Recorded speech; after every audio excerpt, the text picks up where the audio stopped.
Coming from the capital market in Africa, I'll focus my conversation on the capital market and how I think capital market will bring about development, moving people from situations of dire poverty towards economic and social sustainable development in Africa. And this is coming at the time where we think that aid and assistance in Africa has somehow failed to bring about sustainable development. For decades, Africa has had challenges with its pace of economic development, the pace of moving people from dire situations of poverty towards better economic and social welfare. This lack of inclusive growth has to do with a combination of factors from colonial, its history, its structures, infrastructure, and systems, which has a partial role to play to this. However, after more than 50 years of independence for most African countries, the history of colonial is failing now to be a compelling argument for the lack of development in Africa. And also there are other focuses or areas where we think that development in Africa has not been achieved because of them. These are geographical locations, culture, and probably our own thinking and mentality. Yes, there are some countries in Africa that are constantly severely affected by weather. There are several landlocked countries. And yes, there are dozens of countries in Africa that are not blessed with natural resources. And yes, there are deficits and gaps in skills that will then propel businesses to develop and create jobs and employment. So all this needs to be addressed. However, recently, and it has somehow become clear from scholars to academicians to professionals, politicians, and diplomats, that we seem to agree that foreign aid and dependence and assistance and help has been also a major hindrance to development in Africa.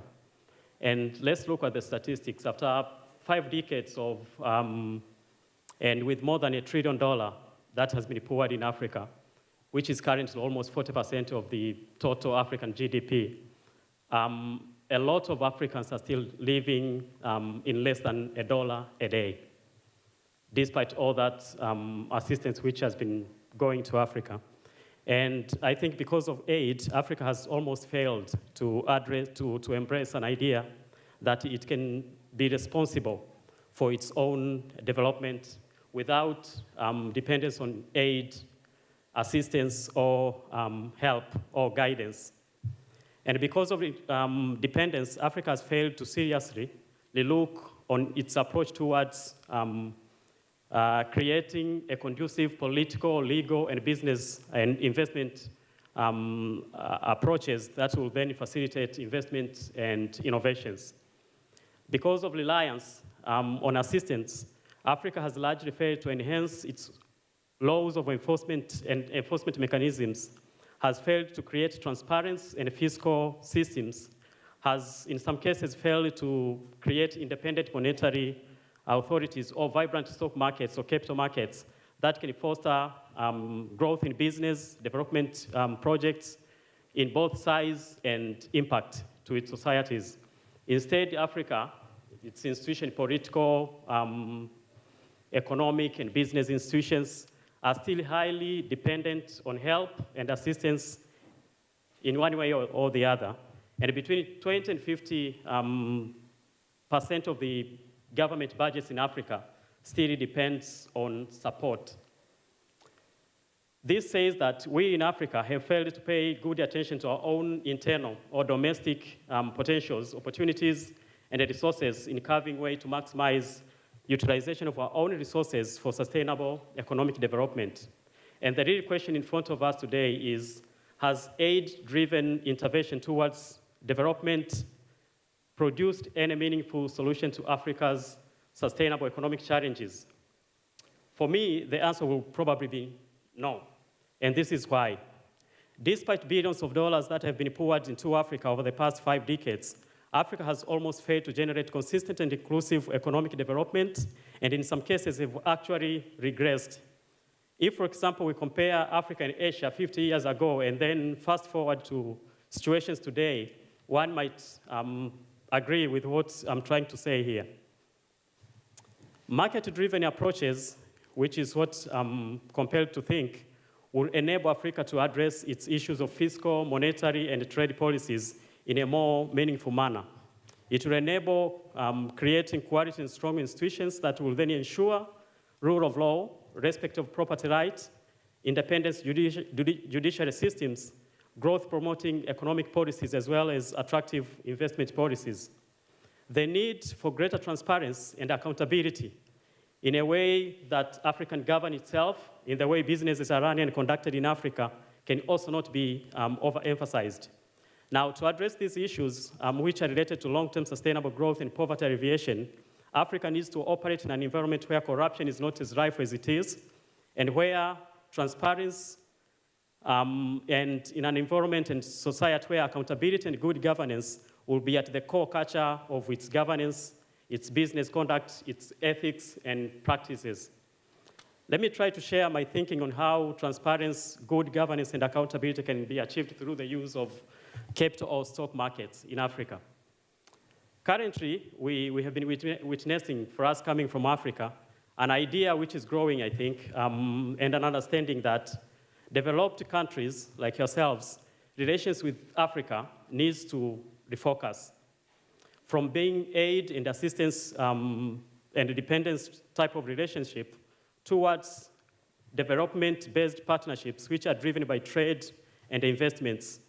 This new approach, to my understanding, is meant to address and enable economic growth, job creation, and sustainable social and economic welfare in African communities.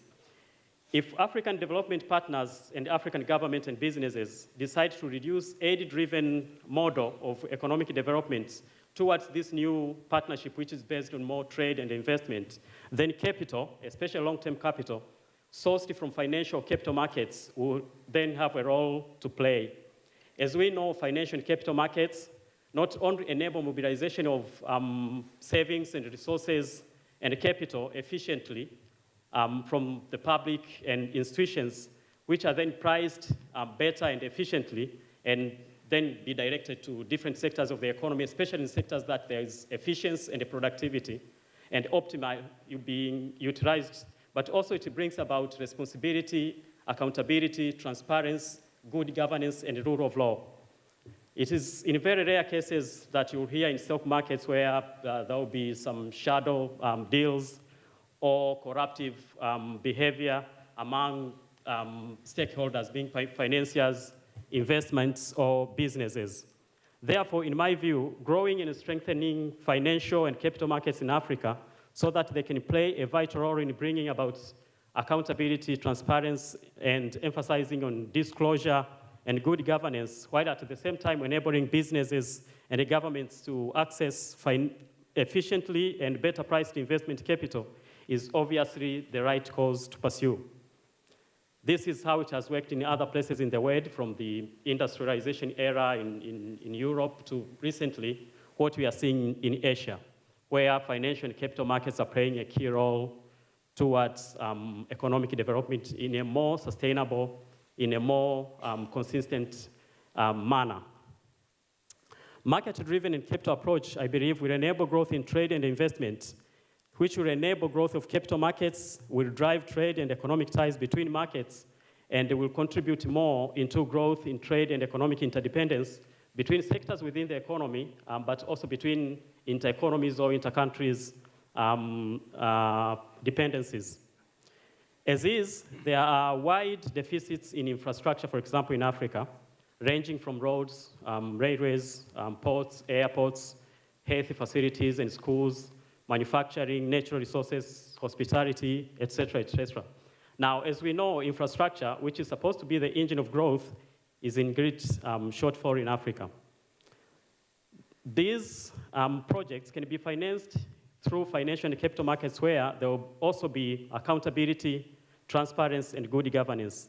The same applies to sectors such as agriculture, which are meant to be more inclusive in moving people out of poverty. If they can be financed in a more efficiently priced capital, then that will bring about change in the way Africa governs its own, the way it governs its businesses, and the way it leads its people's lives.